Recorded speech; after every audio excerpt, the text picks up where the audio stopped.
안녕하세요. 미국 주식 연구센터입니다. 중국 대표 기업인 알리바바가 2024년 4분기 실적을 발표했습니다. 요즘 중국 주식 주가가 잘 나가는 편인데 실적 발표 직후 주가가 급등하면서 다시 한번 시장의 이목을 집중시켰습니다.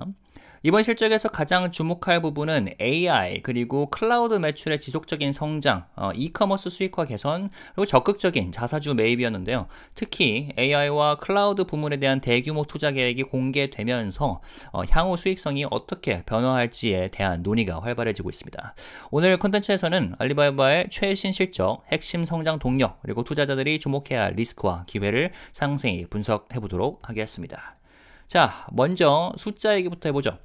알리바바의 2024년 4분기 성적표는 화려했습니다. 총 매출은 2,802억 위안, 이게 38.4억 달러 정도 되는데 이 정도를 기록하면서 전년 대비 8% 성장을 했고요. 시장 예상치인 2,620억 위안을 훌쩍 넘어섰습니다. 특히 순이익은 무려 333% 급등해 464억 위안, 약 64억 달러에 달했는데 운영 효율성 향상과 투자 자산 평가 이익 덕분이라고 합니다. BGAAP 순이익은 6% 늘어난 511억 위안, 주당 순이익은 13% 오른 2.93달러로 애널리스트 전망을 상회했습니다. 한편 알리바바의 핵심 사업인 타오바오와 티몰은 매출 1,361억 위안, 이게 한 192억 달러를 기록하며 5% 성장했습니다. 최근 몇 년간 경쟁 심화로 인해 마켓플레이스 사업이 다소 부진했었는데 수익성 강화를 위한 전략적 변화를 보여주며 긍정적인 신호가 포착되었던 거죠. 가장 주목할 만한 점은 광고 그리고 서비스 수익이 증가한 것이었는데요. 고객 관리 수익, 즉 CMR은 전년 대비 9% 증가했고 AI 기반 광고 도구인 콴잔튀의 도입이 마케팅 최적화를 이끌면서 광고 매출이 개선되었습니다. 그리고 알리바바의 유료 멤버십 서비스인 88VIP 가입자가 두 자릿수 성장을 이어가면서 4,900만 명을 돌파했고요. 일반 소비자보다 8배에서 10배 높은 평균 구매액을 기록했다고 합니다. 그러니까 충성 고객 기반을 강화한 건데 연말 쇼핑 시즌에 강한 소비 수요가 이러한 성장을 뒷받침했다고 볼 수 있겠네요.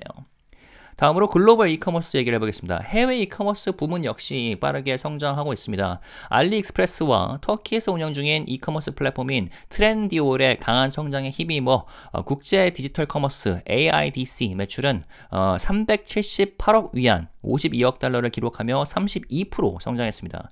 특히 알리바바는 국제 디지털 커머스 사업이 2025 회계연도부터 수익성을 달성할 것으로 전망하고 있어 이에 따라 글로벌 확장 전략을 더 공격적으로 추진할 것으로 예상됩니다. 다만 글로벌 확장은 단기적으로 비용 증가로 이어질 가능성이 높은데요. 물류비 상승과 마케팅 비용 증가 그리고 해외 현지 경쟁 심화 등의 요인이 단기적인 손실을 초래할 수 있기 때문에 이 부분은 좀 면밀히 살펴볼 필요가 있겠습니다. 다음으로 AI, 클라우드 얘기를 해보겠습니다. 이번 실적에서 가장 눈에 띄는 부분은 단연 AI와 클라우드 부문이었는데요. 알리바바 CEO 에디 우는 AI와 클라우드가 회사의 미래 성장의 핵심이라고 강조했습니다. 향후 3년간 AI 및 클라우드 인프라에 투자할 금액이 지난 10년 동안 투자한 총액을 초과할 것이라고 발표하면서 AI 중심 기업으로의 변화를 가속화할 것임을 분명히 했습니다. 실제로 알리바바 클라우드 매출은 317억 위안, 약 43억 달러를 기록하며 전년 대비 13% 증가했고 AI 관련 매출은 6분기 연속 3자릿수 성장을 기록했습니다. AI 모델 첸을 기반으로 한 파생 모델이 9만 개 이상 개발됐는데 29만 개 이상의 기업 그리고 개발자들이 이 API를 활용하고 있다고 합니다. 게다가 최근 몇 개월 동안 AI 추론 서비스 수요가 급증하면서 클라우드 비즈니스의 수익성이 빠르게 개선될 가능성이 높아졌죠. 에디유 CEO는 인간 능력의 80%를 대체할 수 있는 AI인 AGI를 최우선 목표로 삼았다고 밝히면서 이게 세계 GDP에 50%의 영향을 줄 잠재력을 가진다고 봤습니다. 이를 위해 향후 3년간 AI와 클라우드에 지난 10년 총합을 넘는 투자를 계획 중이라고 아까 말씀드렸다시피 발표를 했고 이게 수백억 달러에 이를 가능성이 높다고 합니다. 또한 알리바바는 AI와 클라우드 기술을 모든 사업에 통합하는 전략을 추진 중이고요. AI 기반 솔루션을 통해 이커머스, 기업 소프트웨어, 물류 및 핀테크까지 사업 영향을 확장하고 있습니다. 최 모델로 클라우드 생태계를 키우면서 기업용 협업 툴인 딩톡, 이란 것도 AI로 재무장 중이고 자연어 기반 CRM 그리고 ERP 통합을 하고 있고 다중 에이전트 시스템으로 기업 생산선을 혁신하려는 움직임이 눈에 띄었습니다. 현재 알리바바가 클라우드 서비스 측면에서 아시아 1위 그리고 글로벌 4위 포지션이라고 하는데 경쟁력이 더욱 공고해질 수 있어 보입니다. 자, 한편 알리바바는 최근 몇 년간 대규모 자사주 매입 정책을 펼치며 주주 가치를 제고하기 위한 노력을 기울이고 있습니다. 이번 분기 동안 13억 달러, 약 1.7조 원 규모의 자사주를 매입하며 전체 주식수를 0.6% 줄였다고 하는데요. 뿐만 아니라 지난 9개월 동안 100억 달러 규모의 자사주를 매입하며 총 주식수를 5% 줄이는 성과를 냈습니다. 현재 알리바바는 20.7억 달러 규모의 추가 자사주 매입 계획을 보유하고 있어 향후 몇 분기 동안 주가 부양 효과를 기대할 수 있을 것으로 보입니다. 한편 비핵심 사업 정리도 적극적으로 진행되고 있습니다. 예를 들어 오프라인 리테일 부문의 효율성을 높이기 위해서 선아트 그리고 인타임 백화점 사업을 매각했죠. 선아트는 16억 달러 그리고 인타임은 10억 달러에 매각되었는데 이를 통해 핵심 사업에 집중하는 전략을 강화하고 있습니다. 기업 운영의 효율성을 높이고 장기적으로 수익성을 개선하는 데 긍정적인 영향을 줄 것으로 예상이 되네요.